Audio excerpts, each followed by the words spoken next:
Flaming bigots in denial won't admit it. I can't take it anymore. Pardon my singing and my phony French here. I'm going to put on some Gabrielle Faure so you don't have to hear me sing for the rest of this little jam right now, baby. Oh yeah, there we are. So, I need to get a couple pieces of business out of the way before I get into my little jam here. Josephine, I found that $5 after all. Turns out it was the only thing I was wearing. Got it just for you. That can come to your mailbox, or Cookies if you like. Cookies, the place where you can get all day breakfast till 5 p.m. when he goes home and eats supper. 25 cents off if you give him a kiss. 37 cents off for me. That means I'm a 12-cent better kisser than you. Josephine, you should go see for all your haircut needs. That's Loki's Hair Loft. That's 444-999-1. Give her a call, ladies and gentlemen. She took me from Cousin It to Prince Charming. All with 7 snips and a jar of glue. That's all it took.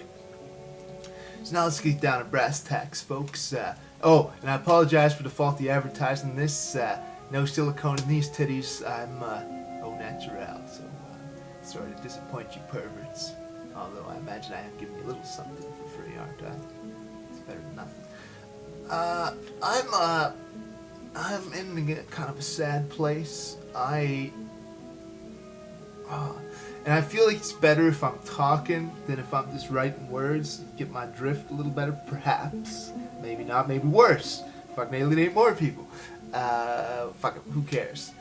So, a good friend of mine, Howard, posts a thing on my Facebook. An old fella, driving a scooter around the snow, acting goofy, and it's silly, it's good for, and Howard's my good friend, right? I know, come from his heart, he doesn't mean to hurt me. That's not it at all, man. But you see, I want to try to explain to you what this does to me. I'm a comic, some other things. I've done a one-man show, serious poet, and now I'm trying to write a book. You see, people see that, and they like that shit on me, and it's like, it reduces me, man, and it's like, look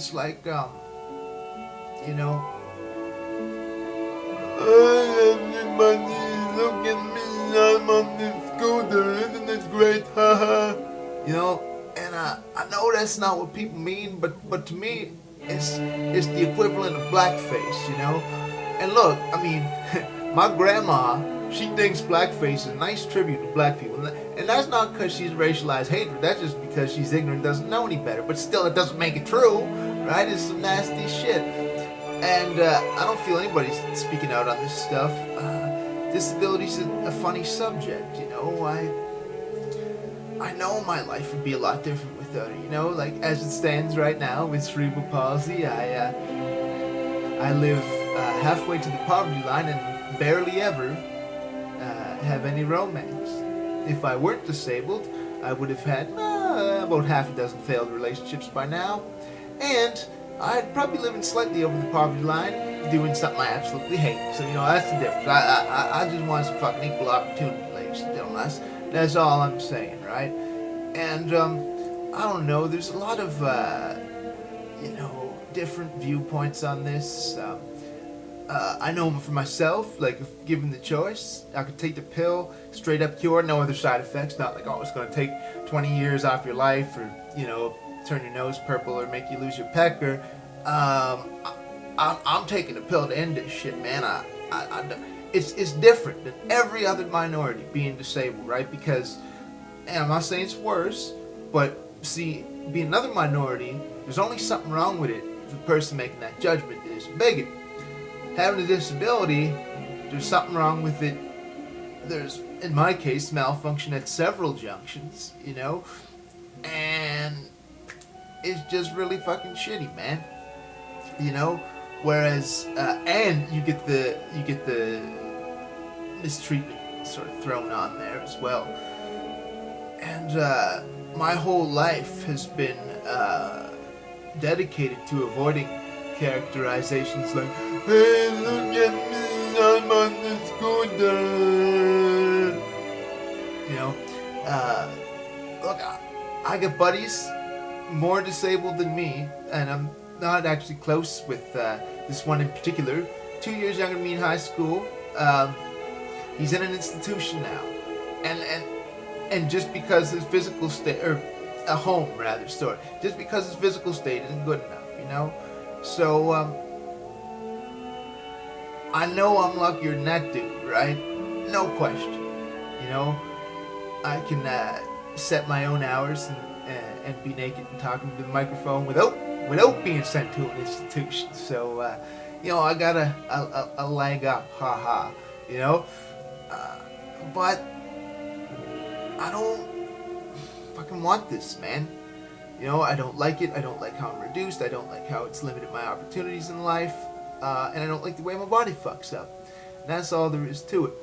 So, what I'm going to do is I'm going to read you a little excerpt of this book I've been working on to close off with. So that hopefully, even if you don't like this shit, you're going to be thanking me for this shit instead of, "Hey, look at me, I'm on the scooter."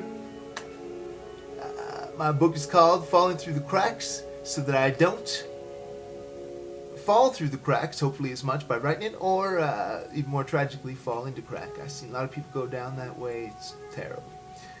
So, there's going to be something that's either going to be the introduction or the foreword, depending on how lazy I am and how shortened my energy level is here, I guess.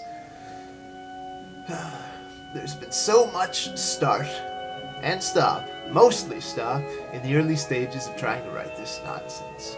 Of course, the main reason is sheer, unadulterated laziness.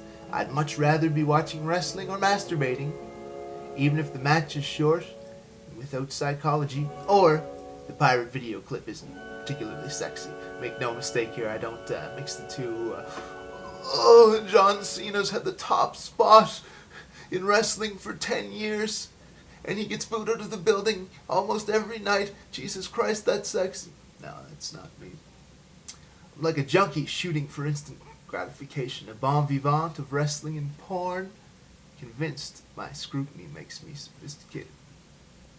Then there is something deeply troubling. I will not make it Canadian comedy circuit. I'll have an HBO special before I ever get a spot in Halifax Comedy Fest. The former is, of course, beyond remote, but I have come to learn that in this town, cerebral palsy shall have no prominence. I've branched out already with some serious poetry and a mostly serious 45-minute monologue. The latter net me a couple grants, a sniff of success, if you will, but that is wilted away faster than the high school football star who likes cocaine. My last great hope is to write this book. What happens if I cannot fashion it to my liking? What happens if it doesn't make a dime? Falling through the cracks is my last great idea.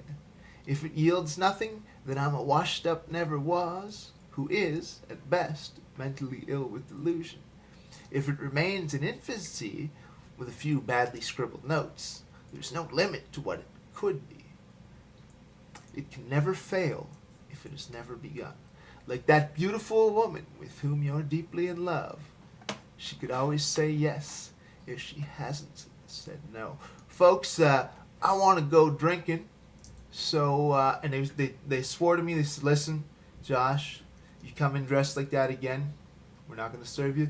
So I got to put some clothes on and come down to the saloon and have a vodka with me.